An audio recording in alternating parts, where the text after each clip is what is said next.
Hello മക്കളെ, so നമ്മുടെ SSLC 2025 text book മാറിയ കാര്യം നിങ്ങൾ എല്ലാവരും അറിഞ്ഞിട്ടുണ്ടാകും. നമ്മൾ കഴിഞ്ഞ കൊല്ലത്തെ 9th ടെക്സ്റ്റ് ബുക്ക് മാറിയതാണ്. നമ്മൾ പുതിയ ഒരുപാട് കാര്യങ്ങൾ പഠിച്ചാണ്. സോ അതേപോലെ ഇനി നിങ്ങൾ SSLCയിലേക്ക് പോകുമ്പോൾ പുതിയ ടെക്സ്റ്റ് ബുക്കാണ്. സോ നമ്മുടെ ബയോളജിയിലെ ആദ്യത്തെ 3 ചാപ്റ്റേഴ്സ് മിസ്സിന്റെ കൈ കിട്ടിയിട്ടുണ്ട്. സോ ഈ ഒരു ടെക്സ്റ്റ് ബുക്ക് നോക്കുകയാണെന്നുണ്ടെങ്കിൽ നിങ്ങൾക്ക് ഫസ്റ്റ് മിസ്സിനോട് ചോദിക്കാൻ തോന്നുന്നൊരു ചോദ്യം പണി പാളോ എന്നാണ് അല്ലേ.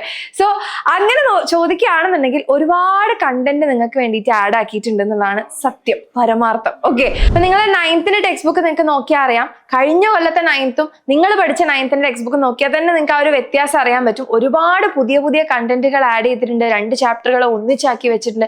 ഒരുപാട് ഡിഫറൻസസ് വന്നിട്ടുണ്ട്. സ്റ്റിൽ നമ്മൾ ലാസ്റ്റ് എക്സാം ആകുമ്പോഴത്തേക്ക് നമ്മൾ അടിപൊളിയായിട്ട് ഓരോ കോൺസെപ്റ്റും പഠിച്ച് നല്ലപോലെ നമ്മൾ എക്സാം എഴുതി. സോ അതേപോലെ ഈ SSLC എക്സാമും നമ്മൾ അടിപൊളിയായിട്ട് തന്നെ എഴുതും. പക്ഷെ നിങ്ങൾ ഇത് മനസ്സിൽ വെക്കുക, ഒരുപാട് ചേഞ്ചസ് നമ്മുടെ ടെക്സ്റ്റ് ബുക്കിൽ വന്നിട്ടുണ്ട്. ഇപ്പൊ നമ്മളെ ഫസ്റ്റ് ചാപ്റ്റർ നോക്കുകയാണെന്നുണ്ടെങ്കിൽ ഫസ്റ്റ് ചാപ്റ്റർ വരുന്നത് ജീവന്റെ ജനിതകം എന്ന് പറഞ്ഞിട്ടാണ്. അപ്പൊ ജെനറ്റിക്സിന്റെ ഒരുപാട് കാര്യങ്ങൾ ഇപ്പൊ കഴിഞ്ഞ കൊല്ലത്തെ നമ്മുടെ ടെക്സ്റ്റ് ബുക്ക് നോക്കുകയാണെങ്കിൽ അൺറാവലിംഗ് ജെനറ്റിക് മിസ്റ്ററീസ് എന്ന് പറഞ്ഞിട്ടൊരു ചാപ്റ്റർ ഉണ്ടായിരുന്നു. ആ ഒരു ചാപ്റ്ററിന്റെ ഒരു മോഡിഫൈഡ് വേർഷൻ എന്ന് വേണമെങ്കിൽ പറയാം. പക്ഷെ ഒരുപാട്, അതായത് ഒരു +2 ലെവലിലുള്ള ഒരുപാട് കണ്ടന്റുകൾ ഈ ഒരു ഭാഗത്ത് നമ്മുടെ ടെക്സ്റ്റ് ബുക്കിലേക്ക് ആഡ് ചെയ്തിട്ടുണ്ട്.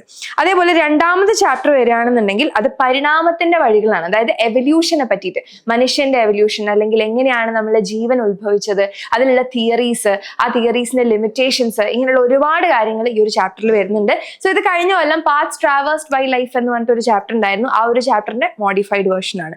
പിന്നെ നമ്മുടെ മൂന്നാമത്തെ ചാപ്റ്റർ നോക്കുകയാണെന്നുണ്ടെങ്കിൽ സംവേദനങ്ങൾക്ക് പിന്നിൽ എന്നാണ്. നമ്മുടെ റിഫ്ലെക്സ് ആക്ഷൻസും അങ്ങനെയുള്ള നമ്മുടെ ബ്രെയിൻ, സ്പൈനൽ കോഡ്, ഇതിനെയൊക്കെ പറ്റി പഠിക്കുന്ന ഒരു ചാപ്റ്റർ ആണ്. അതിൽ നമുക്ക് നെർവസ് സിസ്റ്റത്തിനെ പറ്റിയിട്ടും ഒക്കെ പഠിക്കാനായിട്ടുണ്ടാവും. അപ്പൊ ഇത്രയും 3 ചാപ്റ്റേഴ്സ് നമുക്ക് കിട്ടിയത് വെച്ച് അതിലെ കോണ്ടന്റ് നോക്കുന്ന സമയത്ത് അത്യാവശ്യം നല്ല ബുദ്ധിമുട്ടുള്ള കോണ്ടന്റ് ആണ്. പക്ഷെ ഇത് നിങ്ങൾക്ക് എങ്ങനെ ടാക്കിൾ ചെയ്യാൻ പറ്റുന്നുണ്ടെങ്കിൽ കഴിഞ്ഞ കൊല്ലമൊക്കെ നിങ്ങൾ പഠിച്ച പോലെ ലാസ്റ്റ് മിനിറ്റിൽ മാരത്തോൺ ക്ലാസ്സുകൾ കണ്ടിട്ടും PYQs ചെയ്തിട്ടും നമുക്ക് ഇനി എന്ത് ചെയ്യാൻ പറ്റില്ല, മുന്നോട്ട് പോകാൻ പറ്റില്ല. കാരണം നമ്മുടെ കയ്യിൽ PYQs ഇല്ല. അതേപോലെ തന്നെ കോണ്ടന്റ് കൂടുതലായതുകൊണ്ട് നിങ്ങൾക്ക് ലാസ്റ്റ് മിനിറ്റിൽ പഠിച്ചെടുക്കാനും പറ്റില്ല. സോ നിങ്ങൾ ചെയ്യേണ്ടത് ഇത്രയേ ഉള്ളൂ.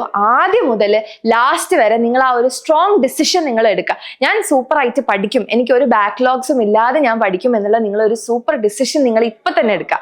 അങ്ങനെ നിങ്ങൾ ഒരു April, May നിങ്ങൾ അത് സ്റ്റാർട്ട് ചെയ്യുകയാണെന്നുണ്ടെങ്കിൽ ഈ ടെക്സ്റ്റ് ബുക്ക് നിങ്ങൾക്ക് ലാസ്റ്റ് ഫൈനൽ എക്സാം ആകുമ്പോഴത്തേക്ക് തറോ ആവുകയും ചെയ്യും. ക്വസ്റ്റ്യൻ പേപ്പറിന്റെ പാറ്റേൺ മാറിയാലും നിങ്ങളുടെ കയ്യിൽ കോൺസെപ്റ്റ് ക്ലിയർ ആയിട്ടുള്ളത് കൊണ്ട് നിങ്ങൾക്ക് സൂപ്പറായിട്ട് മാർക്ക് വാങ്ങാനും പറ്റും. ഓക്കെ, സോ അതിന് വേണ്ടിയിട്ട് നമ്മളുടെ SSLC 2025 സൂപ്പർ ബാച്ച് ഉണ്ട്. സോ അതിന്റെ ക്ലാസ്സസ് നമുക്ക് ഏപ്രിലൊക്കെ ആയിരിക്കും സ്റ്റാർട്ട് ചെയ്യുന്നുണ്ടാവുക. സോ നിങ്ങൾക്ക് സ്കൂളിലൊക്കെ പോകുമ്പോഴത്തേക്കും ഓരോ എക്സാംസ് ആകുമ്പോഴത്തേക്കും നിങ്ങൾക്ക് ഈസി ആയിട്ട് എഴുതാൻ വേണ്ടിയിട്ട് പറ്റും. ആൻഡ് ഫൈനൽ എക്സാം ആകുമ്പോഴത്തേക്ക് ഫുൾ A+ നമുക്ക് ഉറപ്പിച്ചു വെക്കാൻ പറ്റും. അപ്പൊ ടെക്സ്റ്റ് ബുക്ക് എത്ര ടഫ് ആയാലും കുഴപ്പമില്ല, നമ്മുടെ ഹോൾ ടീം നിങ്ങളുടെ കൂടെ ഉണ്ട്. ഈ ഒരു ബയോളജി മാത്രമല്ല, ഏത് സബ്ജക്റ്റ് നിങ്ങൾക്ക് സെറ്റ് ആക്കി തരാൻ വേണ്ടിയിട്ട് ഇത്ര മാത്രം ചെയ്താൽ മതി. ഈ ഒരു വീഡിയോന്റെ കമന്റ് ബോക്സിൽ നിങ്ങൾക്ക് ഒരു ലിങ്ക് കാണുന്നുണ്ടാകും. നമ്മളുടെ സൂപ്പർ ബാച്ചിലേക്ക് രജിസ്റ്റർ ചെയ്യാനുള്ള ലിങ്ക് ആണ്. അപ്പൊ ആ ഒരു ലിങ്കിൽ നിങ്ങൾ ക്ലിക്ക് ചെയ്യുക, ഒന്ന് രജിസ്റ്റർ ചെയ്തിടുക. അപ്പോൾ നമ്മളുടെ ഭാവി ഡിസൈഡ് ചെയ്യുന്ന നമ്മളാണ് എന്നുള്ളത് ആലോചിക്കുക. കാരണം നമ്മളുടെ SSLC മാർക്സിനനുസരിച്ചിരിക്കും നിങ്ങൾക്ക് ഇഷ്ടപ്പെട്ട സ്കൂളിൽ ഹയർ സെക്കൻഡറിക്ക് അഡ്മിഷൻ കിട്ടുന്നതും ബാക്കിയുള്ള കാര്യങ്ങളൊക്കെ. നിങ്ങളുടെ ലൈഫ് ഡിസൈഡ് ചെയ്യുന്ന ഒരു ട്വിസ്റ്റ് തന്നെയാണ് നമ്മൾ SSLCയുടെ മാർക്ക് എന്ന് പറയുന്നത്.